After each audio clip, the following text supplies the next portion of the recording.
En 2006, il y a la loi qui est passée, c'est Human Tissue Removal, Preservation and Transplant Act 2006, mais jusqu'à aujourd'hui, PAFIN proclame une section importante de cette loi.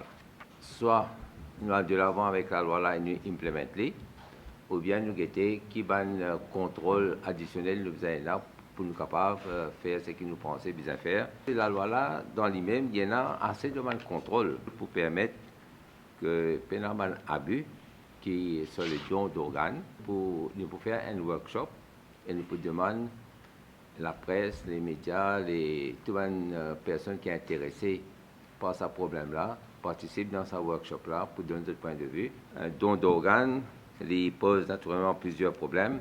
Il y a un problème légal, il y a un problème médical, il y a un problème de ethics, de déontologie, exploite une personne vulnérable. C'est à cause de ça que nous pensons que c'est bon que nous fassions un workshop pour gagner le maximum de points de vue possible avant qu'il nous développe un consensus et avant qu'il m'aille au Conseil des ministres pour guetter dans quelle direction nous pouvons aller. Nous avons aujourd'hui un donneur vivant, par exemple le donneur de rein à Maurice, nous pas encore arrivé à sa stage contre quelqu'un qui connaît, qui peut le mot, il peut faire le don de ses organes.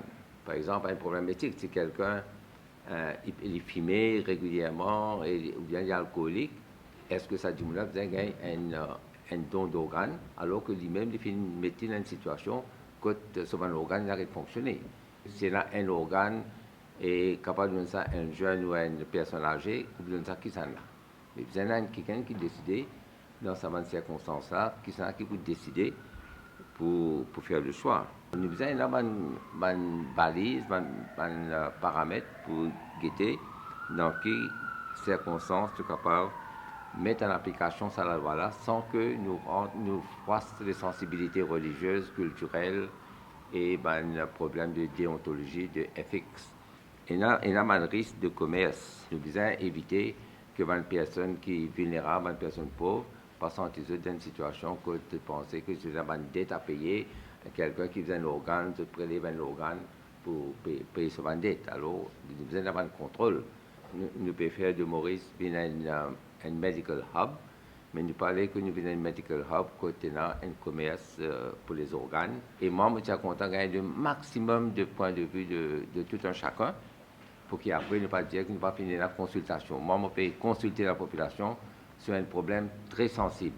N'importe qui sont là qui fait un acte de violence contre le personnel médical, que ce soit médecin, infirmier ou autre cadre du service médical, ce n'est pas parce que c'est gratuit qui dit là, un patient qui allait pour gagner un service, je pense sentir habilité à faire des actes de violence, que ce soit physique ou verbal. Et la loi pour poursuivre ce cours contre n'importe qui sont là qui fait un acte de violence contre les médecins et les infirmiers.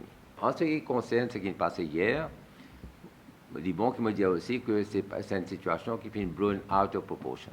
Vers les 22 heures, à l'hôpital de Montagne-Longue, un jeune Invini, accompagné de ses parents, de 4 personnes, ici violent, ici excité, et ça m'a 4 parents qui l'amènent là, ils l'amènent pour contrôler.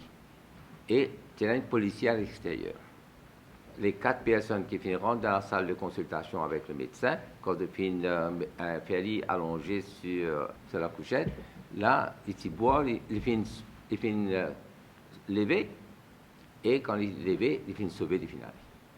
Ce n'est pas un acte de violence, comme on finit rapporté par les radios. Et moi, j'ai content, invite les radios aussi, pas sensationnalise toutes les affaires, que ce n'est pas un cas de violence médicale, qu'on va dire quelqu'un qui vient délibérément pour faire un acte de violence contre le personnel médical. Et d'ailleurs, l'enquête peut continuer pour une mesure qu'il faut prendre si jamais établir que finalement un acte de violence. Mais d'après les renseignements qui me fait gagner de la police, il peut paraître que la version qui mettait dans la radio, dans la presse, c'est la vérité. Tous les centres médicaux, il y a une présence policière. Mais mon cas comprend que, étant donné la, le secret professionnel, le médecin n'est pas capable de dire le policier vient assister quand il peut consulter un monde. Alors, si ça mène à quel problème à ce niveau-là, le policier peut intervenir seulement après. Mais dans ce cas-là, dans le cas de Montagnelong, c'est un policier à l'extérieur, mais les patients à l'intérieur. Mais les 4 parents qui amènent le patient, c'était à l'intérieur. Le caméra, mais même les caméras aussi, un problème de secret professionnel. Et il y a toujours un risque de dérapage. Mais moi, je fais l'appel aussi à un médecin, à un infirmier, à tout le personnel médical, que dans la mesure du possible, je ne pas donner à un patient l'occasion pour lui exciter, pour lui faire une complainte. Et il paraît que dans certains médicliniques, à partir d'une certaine heure, il y a sa quantité du monde qui allait là, alors nous pourrons régler si nous besoin arrête le service après une certaine heure pour qu'il ne pas faire un gaspillage de ressources.